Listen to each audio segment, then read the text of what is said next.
Chers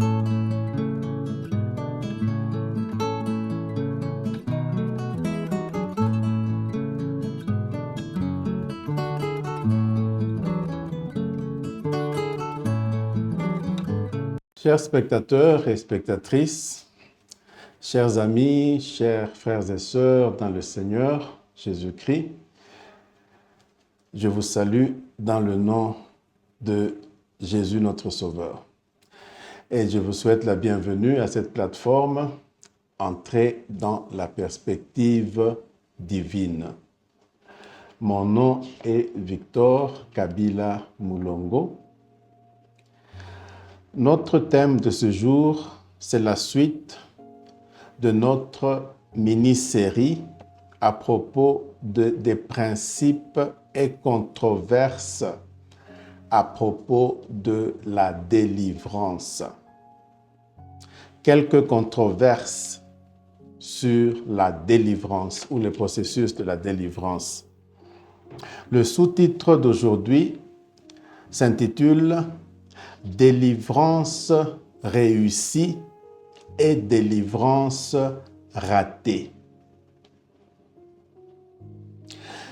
Certains membres du corps de Christ sont équipés avec le don spirituel et l'onction nécessaire de la part du Saint-Esprit, et il peut s'agir même le plus souvent de certains serviteurs de Dieu qui sont reconnus dans leur bureau en tant que serviteurs de Dieu. Ça peut être un pasteur, ça peut être un évangéliste, ça peut être un apôtre, etc.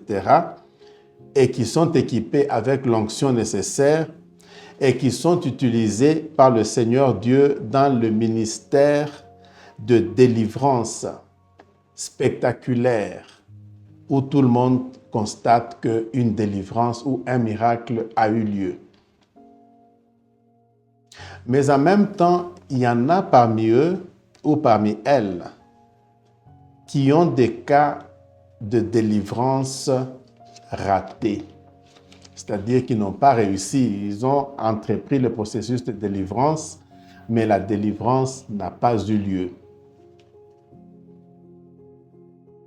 Dans ce genre de cas, il y a des raisons valables, c'est-à-dire défendables, qui peuvent être avancées, mais il y a aussi des raisons invalides qui peuvent être avancées. Et le plus souvent, quelqu'un peut évoquer même des passages bibliques pour défendre le point de vue qu'ils sont en train de présenter pour justifier l'échec du processus de délivrance. Je vais considérer quelques exemples parmi les raisons qui peuvent être avancées.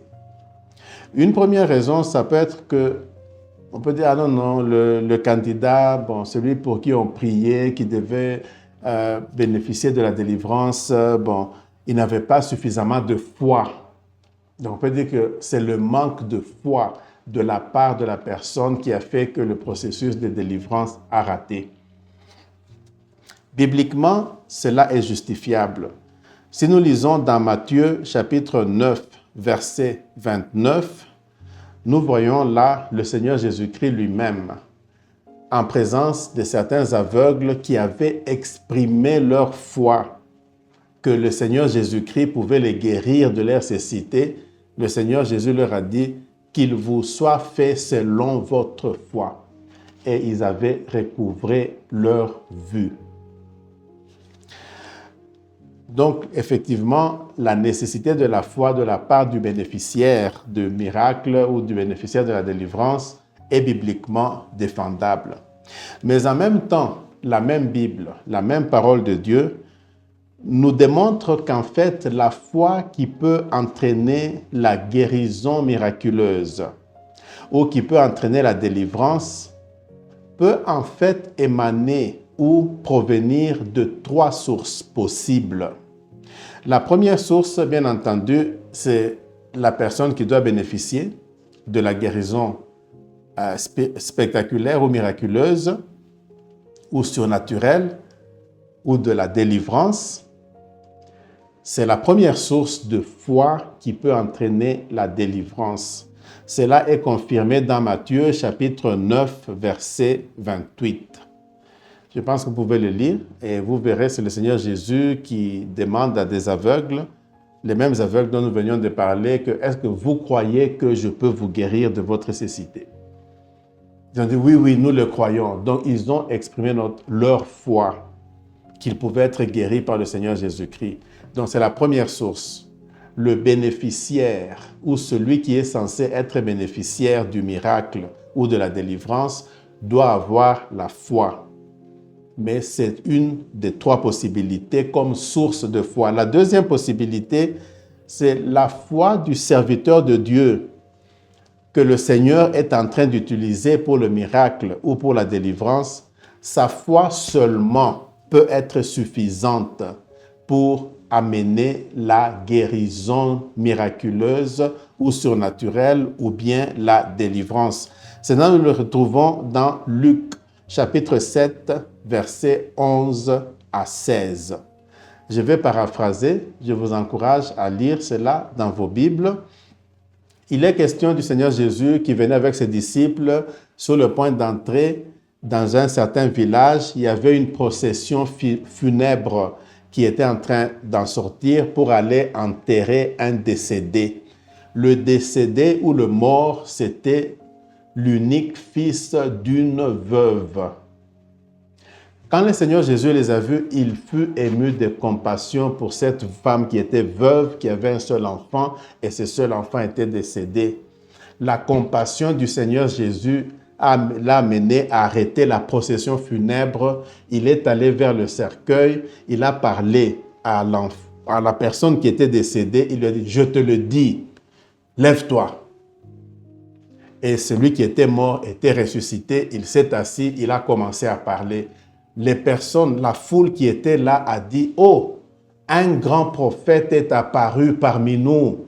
Le Seigneur Dieu a visité son peuple. » Donc c'était la foi du grand prophète qui était apparu parmi eux.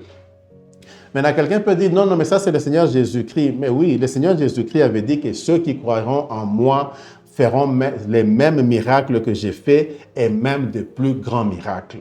Donc, ce n'est pas une excuse de dire que c'était le Seigneur Jésus-Christ. Donc, le serviteur de Dieu que le Seigneur Dieu est en train d'utiliser, sa foi peut être suffisante pour amener la délivrance. C'est la deuxième source possible de foi pour la délivrance. La troisième source possible, c'est une tierce personne. Par tierce personne, je veux dire, ce n'est ni la personne qui doit bénéficier de la délivrance, ni vraiment à l'avant-plan celui, le serviteur de Dieu, mais une autre personne, une tierce personne. Un tel exemple dans la Bible se retrouve dans Matthieu chapitre 8, à partir du verset 6 jusqu'au verset 13. Je vous encourage à le lire, mais je paraphrase ici. Il est question du centurion. Le centurion, c'était un Romain. Les Romains, en ce temps-là, ne faisaient pas partie du peuple de Dieu qui était les Israël. Les Israélites, dans le contexte de l'Ancien, dans le contexte de l'Ancien Testament. Donc, le centurion est venu vers le Seigneur Jésus, a dit, « Mon serviteur est malade, en train d'être tourmenté, il est mourant. » Seigneur Jésus dit, « Oh, je vais venir, je viens dans ta maison, je vais le guérir. » Mais le centurion a dit, « Non, non, je ne suis pas digne que tu puisses entrer dans ma maison.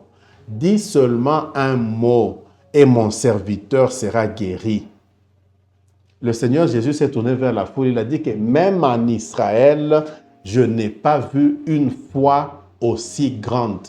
La foi de qui? La foi du centurion. Le bénéficiaire, c'est qui? C'est son serviteur, ce n'est pas lui-même. Et le Seigneur Jésus, dans le passage, a dit au centurion, « Ok, tu peux t'en aller, qu'il te soit fait selon ta foi. » La foi du centurion qui a amené la guérison de son serviteur. Donc, il y a la possibilité qu'une tierce personne, la foi d'une tierce personne, amène la guérison d'une autre personne. Donc, par là, j'attire l'attention sur le fait que lorsque nous disons qu'il y a eu manque de foi, c'est pourquoi une délivrance a raté. Le manque de foi ou l'insuffisance de foi peut être provenu d'une ou plus d'une de ces trois sources que je viens d'évoquer. Une autre raison qui peut être avancée et qui peut être défendable bibliquement aussi, c'est de dire que, ah non, non, bon, cette délivrance n'a pas eu lieu, ce n'était pas la volonté de Dieu. C'est-à-dire, on est allé dans le processus, ça n'a pas marché, ah, ce n'était pas la volonté de Dieu. Ou bien, ah non, non, je pense qu'en tout cas, le candidat, la personne est encore dans les péchés. Il a des péchés non repentis, non confessés. C'est pourquoi la délivrance n'a pas eu lieu. Toutes ces raisons sont des raisons défendables bibliquement. Effectivement, il y a des passages. Par exemple, je vais en mentionner juste un ou deux. Pour le cas où, non, ce n'était pas la volonté de Dieu. Lamentation, chapitre 3, verset 37, illustre cela. Donc, vous pouvez le lire. Donc, pour juste gagner le temps, Lamentation, chapitre 3, verset 37, démontre que si ce n'est pas la volonté de Dieu, ça n'aura pas lieu. Bon. Vivre dans le péché, ça peut être une raison qui bloque la guérison miraculeuse de la part de Dieu, qui bloque la délivrance. Jean chapitre 9, verset 31, le démontre aussi. Je vous encourage à pouvoir le lire.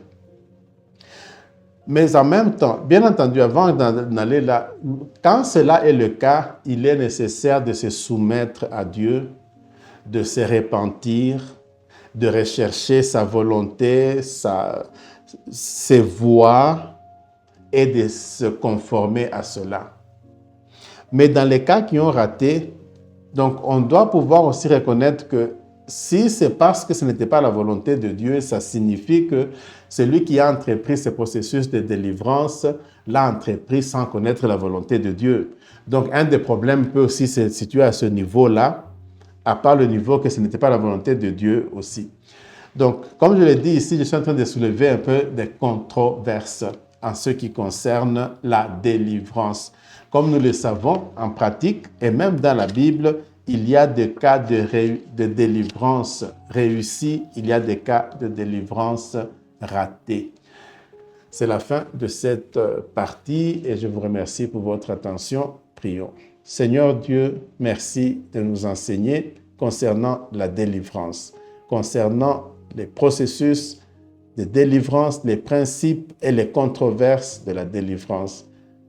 Puisses-tu, ô Seigneur, m'aider et aider mon frère et ma sœur à ce que nous puissions nous conformer à ta parole afin que nous soyons des bénéficiaires des délivrances réussies pour ta gloire dans nos vies. Je te prie dans le nom de Jésus-Christ, notre Sauveur. Amen. Merci pour votre attention et à la prochaine.